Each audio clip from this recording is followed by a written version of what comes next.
Good morning friends, I am S.A. Raju from CAROMAN. Today మంచి interesting and very valuable టాపిక్తో వచ్చాను మీ ముందుకి. ఇదేంటంటే hydrostatic lock. What is this hydrostatic lock? ఇది సింపుల్ అండి.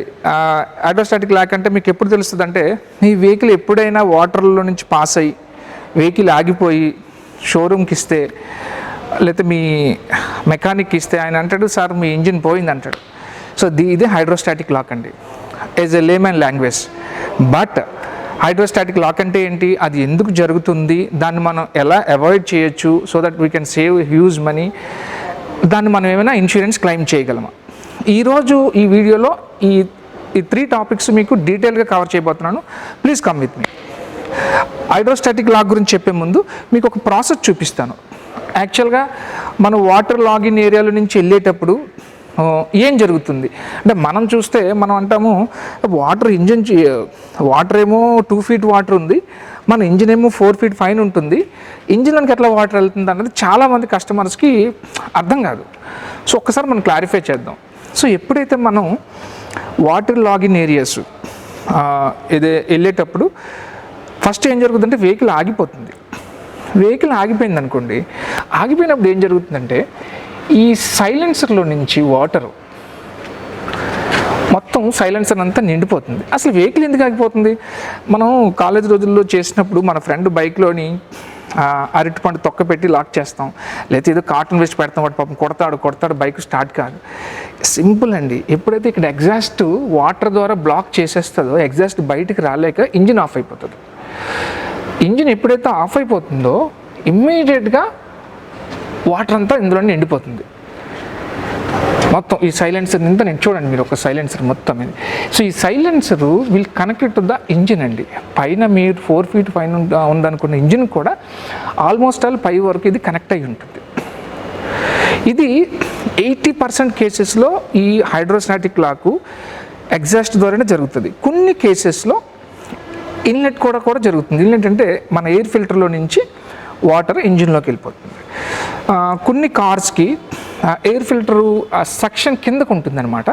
ఆ కార్లో సైలెన్సర్ కంటే ముందు వాటర్ వెళ్ళే ముందు ఇంటెక్ మ్యానిఫోల్డ్కి వెళ్ళిపోతుంది. ఇది త్రూ ఇంటెక్ మ్యానిఫోల్డ్ ఇంజిన్లోనికి ఎంటర్ అవుతుంది. సో నేను పెద్ద టెక్నికాలిటీస్ వాడట్లేదండి, ఇట్స్ జస్ట్ అందరికీ అర్థమయ్యే సామాన్య లాంగ్వేజ్లో ఎందుకు చెప్తున్నానంటే, మీకు ఎయిర్ ఫిల్టర్లో నుంచి వాటర్ వెళ్తుంది, సైలెన్సర్లో నుంచి వాటర్ వెళ్తుంది. ఈ వాటర్ ఎక్కడికి వెళ్తుంది? అయితే వాటర్ వెళ్తే ఏంటి? వాటర్ వెళ్తే ఏమవుతుంది, ఇంజిన్ కదా ఎవాపరేట్ అయిపోవాలి కదా, బట్ ఇంజిన్ సీజ్ అయిపోతుంటుంది. అది కొద్దిగా టెక్నికల్ అండి, అది మీకు చెప్తాను. అంటే ఏం జరుగుతుందంటే, మనం ఎప్పుడైతే ఈ వెహికల్ ఏదర్ ఇన్లెట్ ద్వారా కానీ అవుట్లెట్ ద్వారా కానీ, అంటే సైలెన్సర్ నుంచి కానీ ఎయిర్ ఫిల్టర్ నుంచి కానీ ఇంజిన్ లోపలికి అంటే పిస్టన్ పై భాగానికి వాటర్ అనేది చేరుకుంటుంది. ఎప్పుడైతే వాటర్ చేరుకుంటుందో మనం క్రాంక్ చేస్తాం కదా, అప్పుడు కంప్రెస్ చేయలేదు, అంటే లిక్విడ్ని కంప్రెస్ చేయలేవండి ఏవి కూడా. వాటర్ అనేది నాట్ కంప్రెసిబుల్. సో పిస్టన్స్ మీద లోడ్ పడి ఆ లోడ్ కనెక్టింగ్స్కి బెండ్ అయిపోతాయి. కనెక్టింగ్ రాడ్స్ అవి క్యాస్ట్ ఐరన్తో తయారు చేస్తారు, అయినా కూడా బెండ్ అయిపోయే అవకాశం ఉంది.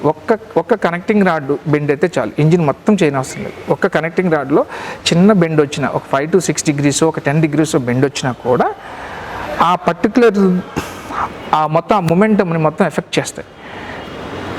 ఫస్ట్ క్రాంక్ చేస్తారు, కొద్దిగా తిరుగుతుంది, రెండోసారి క్రాంక్ చేస్తారు, ఇంకొద్ది తిరుగుతుంది, మూడోసారి ఇంకా తిరగదు, మీ బండి పట్టుకుంటుంది, కుర్ర అంటారు, క్రాంక్ తిరగదు, పట్టేసుకుంటాయి కనెక్టింగ్స్. ఇది జరిగేది. ఇప్పుడు మీకు నేను టెక్నికల్గా అసలు ఆ పిస్టన్స్ అంటే ఏంటి, వాటర్ ఫ్లో ఎలా వస్తుందో నేను ఇంకో వెహికల్ మీద చూపిస్తాను, రండి.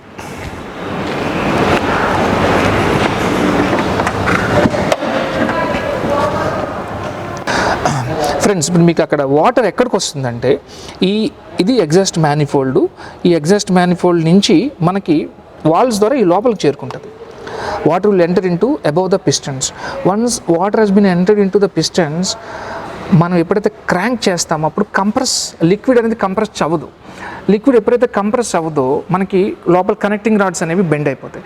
ఆ బెండ్ మేబీ 5 to 15 degrees ఎంత బెండ్ అయినా కూడా, అలా బెండ్ అయినప్పుడు ఏమవుతాయంటే ఈ చుట్టుపక్కల బోర్కి అంతా మొత్తం లైన్స్ కొట్టేస్తుంది. మళ్ళీ కొట్టారనుకోండి, మళ్ళీ స్టార్ట్ చేసి if you start once again, this time connecting going to be bend, third time engine will lock.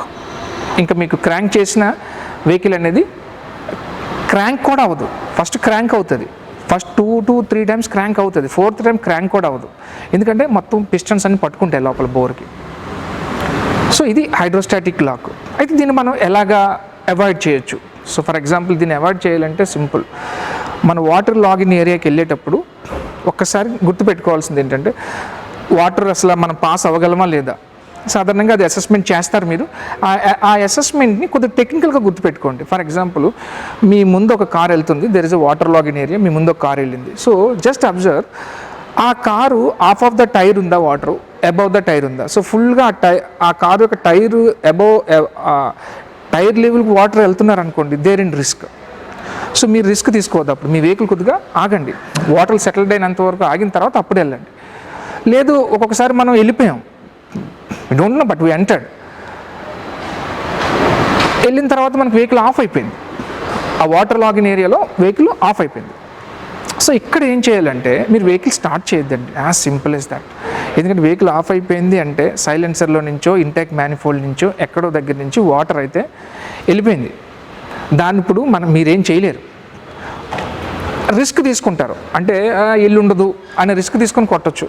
ఒక్కొక్కసారి వెళ్ళలేదు, ఇంజిన్ ఈజ్ సేఫ్, వాటర్ వెళ్ళిపోయింది, గాన్, ఇంజిన్ పోతుందండి, as simple as that. So మీరు క్రాంక్ చేయకుండా ఒకసారి బండి ఆగిపోయిందా, ఓకే, ఎవరైనా హెల్ప్ తీసుకోండి, కొద్దిగా దిగండి.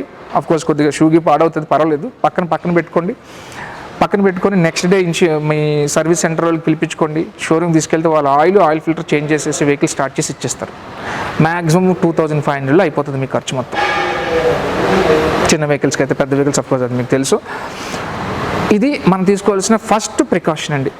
వెహికల్ ఒకటి వెళ్ళొద్దు, 2 వెళ్ళాల్సి వచ్చినప్పుడు వెహికల్ ఆఫ్ అయితే స్టార్ట్ చేయొద్దు. ఈ 2 కానీ మనం చూసుకోగలిగితే you will save a huge money.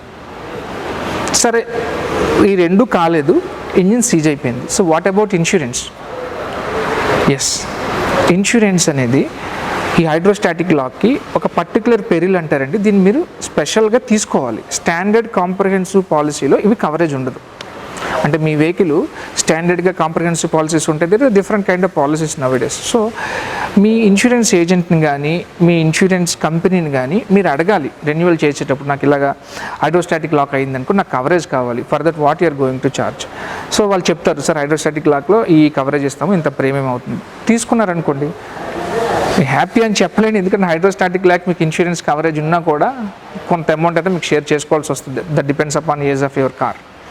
So better insurance ఉన్నా కూడా మీరు నేను చెప్పిన అవి ఫాలో అయ్యారంటే you're going to be happy. Thank you very much. Thank you.